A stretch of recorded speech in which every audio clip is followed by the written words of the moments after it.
When Jesus was dying on the cross, he quoted a psalm, not spontaneously, not in desperation. He opened his mouth and spoke the first line of Psalm 22, word for word, in Aramaic from memory while dying. My God, why have you forsaken me?" That line has been repeated in churches for 2,000 years as evidence of Jesus' suffering. What almost nobody asks is the question that changes everything about what that moment meant. Did he know how Psalm 22 ended? Because Psalm 22 does not end in abandonment, it ends somewhere else entirely.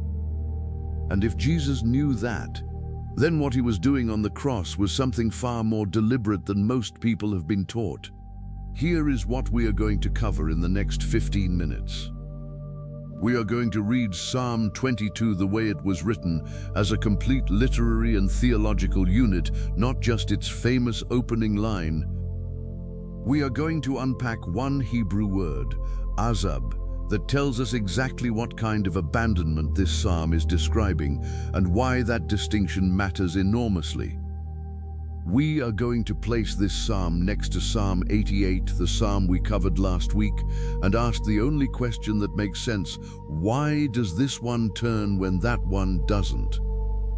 And we are going to sit with the question of what it means that Jesus chose this specific psalm to quote in his final hours. Not as theology, as a literary and historical problem that deserves a serious answer. Psalm 22 is attributed to David.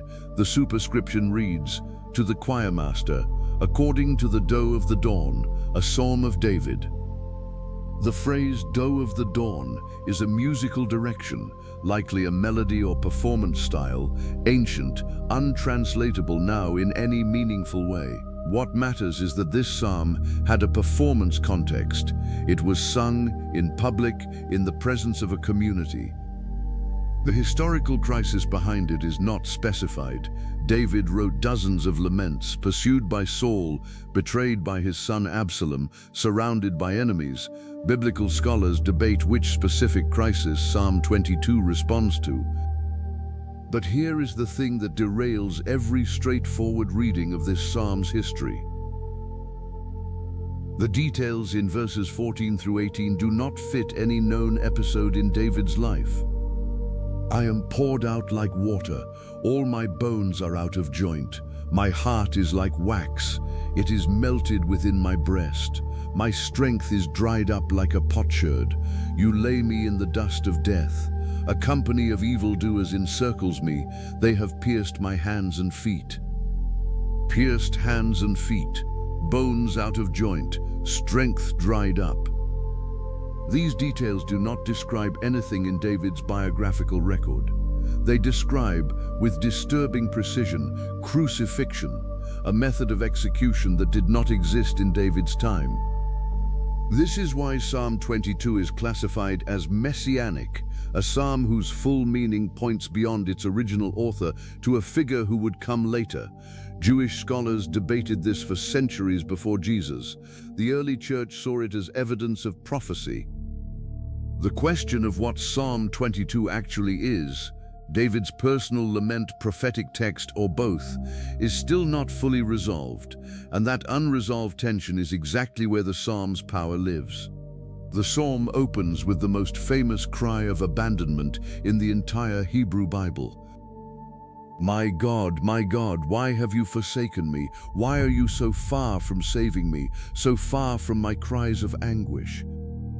I want to stop on one word, because this is the word that changes the weight of everything that follows. Azab. In Hebrew, Azab means to forsake, to abandon, to leave behind, but its root carries something more specific than simple departure.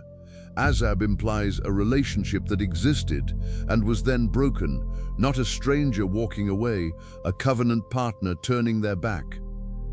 This is not the word you use for someone who was never there. This is the word you use for someone who was there, who promised to stay, and who is now absent. The writer is not saying God never existed. He is saying God was here and now is not. That gap between the promise of presence and the experience of absence is the open wound Psalm 22 is written from. Verse 2, O my God, I cry by day, but you do not answer, and by night, but I find no rest. Day and night, the same rhythm we saw in Psalm 88, calling without answer. But here, notice what comes next. Verse 3, Yet you are holy, enthroned on the praises of Israel. Yet. That single word separates Psalm 22 from Psalm 88 in a way that determines everything. In Psalm 88, there is no yet, there is no pivot, there is only the descent. But here, in verse 3, the writer performs a move that Heman the Ezrahite never made. He holds the silence of God in one hand and the character of God in the other, and refuses to let either go. Verses 4 through 5. In you our fathers trusted, they trusted and you delivered them. To you they cried and were saved. In you they trusted and were not put to shame. The writer is doing something deliberate here. He is rehearsing the historical record of God's faithfulness, not to comfort himself, but to sharpen the contrast. If God delivered them, why not me? If they cried and were saved, why am I crying and receiving silence? The argument is not naive, it is prosecutorial. Verses 6 through 8, But I am a worm and not a man, scorned by mankind and despised by the people. All who see me mock me, they make mouths at me, they wag their heads. He trusts in the Lord, let him deliver him, let him rescue him, for he delights in him. The mockery here is specific. He trusts in the Lord, let him deliver him. These are not generic insults, these are theological taunts, people watching his suffering and using it as evidence against the existence of a faithful God. If God loved you, where is God now?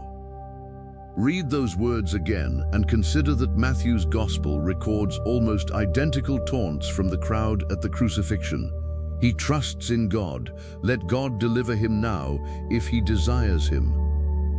The parallel is not coincidental. It is the reason Jesus chose this psalm. Verses 9 through 11 anchor the psalm in relationship. The writer traces God's presence from before birth, from the moment of being laid on the mother's breast. The God who has been present from the beginning is now absent. That is not confusion. That is grief that knows exactly what it has lost. And then verses 14 through 18, the physical description of suffering that we noted earlier. Bones out of joint, heart like wax, strength dried up, hands and feet pierced, garments divided by lot. Whatever historical situation produced these words, they arrive on the page as a portrait of total physical collapse, the body giving out, the community mocking, the God who delivered the fathers nowhere to be found. Here is where Psalm 22 does something that Psalm 88 never does. Verse 19, But you, O Lord, do not be far off. O you, my help, come quickly to my aid. The word but again, after the physical collapse, after the mocking crowd, after the bones out of joint and the dried up strength, but you, O Lord. The writer has not found resolution yet. He has not been delivered. Nothing has changed in his circumstances, and yet the direction of the psalm shifts, not because the suffering ended, because he chose to speak toward God rather than only about his suffering. This is the turn that Psalm 88 refuses to make, and it raises the most uncomfortable question this psalm generates. Is the turn earned, or is it performed? Because by verse 22, the psalm has moved from desperate petition to declared praise. I will tell of your name to my brothers. In the midst of the congregation, I will praise you. Then verse 24, For he has not despised or scorned the suffering of the afflicted one. He has not hidden his face from him, but has listened to his cry for help. He has not hidden his face. In Psalm 88, the writer asks, "Why do you hide your face from me?" In Psalm 22, the answer arrives, not as explanation, but as declaration. The face was never finally hidden. The silence was real. The abandonment was felt completely.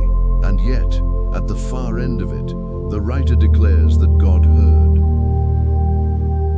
If you are watching this because Psalm 88 met you somewhere real last week, subscribe before this next part, because what I am about to say about the relationship between these two Psalms is the reason the ancient editors placed them in the order they did. Psalm 88 is the prayer that gets no answer. Psalm 22 is the prayer that gets its answer on the other side of complete collapse. Neither of them is more honest than the other. Heman the Ezrahite prayed, and the silence never broke, and that prayer was preserved. David prayed, and the silence eventually broke, and that prayer was also preserved. Both of them are in the canon. Both of them are true. The contemporary parallel here is the one nobody wants to name directly. There are people whose suffering resolves, who pray through the darkness and come out somewhere, who can look back and say, "He heard me. He did not hide his face." And there are people whose suffering does not resolve, who pray with the same faith and receive the same silence that Heman received. The Bible holds both of those people in the same book, on pages next to each other, without resolving the tension between them. That refusal to resolve the tension is not a theological failure. It is the most honest thing the Hebrew Bible does. I want to return to the question I opened with. When Jesus quoted Psalm 22 from the cross, did he know how it ended? He was a first-century Jewish teacher who had studied the scriptures since childhood. The Psalms were not a reference text for him. They were memorized, sung, prayed, part of the fabric of daily worship. The probability that Jesus knew Psalm 22 only by its first line is essentially zero, which means when he opened with, my God, why have you forsaken me?" he was not expressing despair alone. He was invoking the entire psalm, the opening of abandonment and the ending of vindication, the cry that gets answered, the suffering that becomes proclamation. He was not just quoting the darkness, he was quoting the ark. Whether that changes your theology or simply gives you something to sit with, I leave that where it belongs, with you.